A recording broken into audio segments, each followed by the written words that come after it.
In the meantime, we also got an update. There's a Florida man that we heard from police that was arrested for making threats against President Trump. Let's listen into that press conference that just got underway a few minutes ago.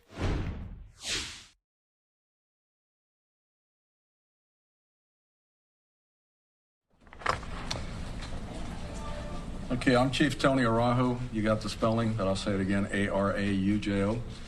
Chief of Police with the City of West Palm Beach. With me over my right shoulder, Deputy Chief of Department Shearer, Assistant Chief Musco, who oversees the CID, our Criminal Investigations Division. Assistant Chief Spatera runs operations. Some of the detectives involved, Detective Lieutenant DeVito, who oversees our Detective Bureau. Detective McDonald. Detective Varielli.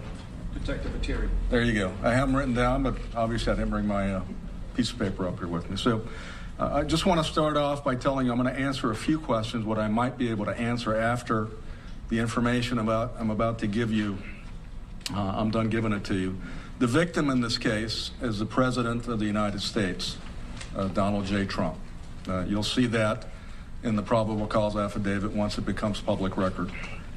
I want to give you a series of the chain of the events of how this happened and how we arrived at probable cause. It'll be a quick snapshot. So I want to announce the arrest of the suspect in this case. His name is Shannon Atkins.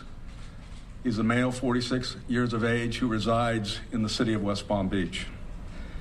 The timeline: on January 19th, late, a tip was given to the FBI National Threat Operations Center. It was given to them by a gentleman that resides in Okeechobee, Florida. He reported that threats were posted on Facebook. They were violent, rhetoric, political views, in his opinion, aimed at the president. Very early on January 20th, our West Palm Beach detective that's assigned to the FBI task force began working the case, and he too found the disturbing post. Some of the posts were Lincoln, JFK, Reagan, Martin Luther King, and Trump. Atkins posted, unfortunately, one is still alive. He wrote something to that effect. He also wrote another saying, "Bullets, please. Jesus, save America." Another one he wrote, "I've been banned from X because I said I hope and pray someone kills him. We haven't had an assassination in years." That gives you a flavor of some of the posts that this gentleman posted.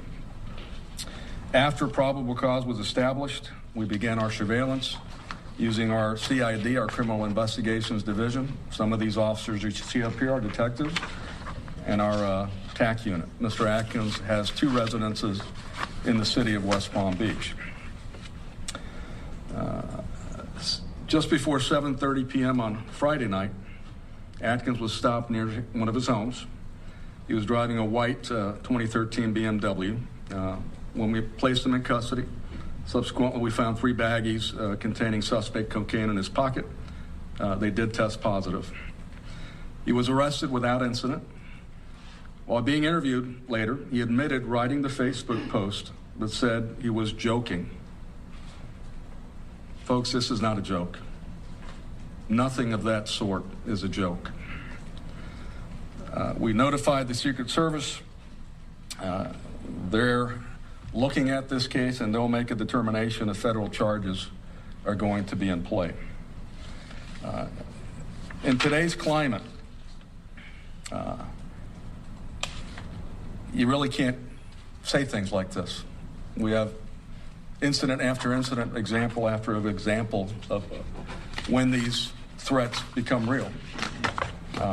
And we take these very seriously. I want to tell the general public that they are our partners, our eyes and ears. We encourage you to report anything suspicious to the FBI, Crime Stoppers, or the free Safe Watch app that we have. That information goes directly to our STIC, our intelligence center. You can remain anonymous.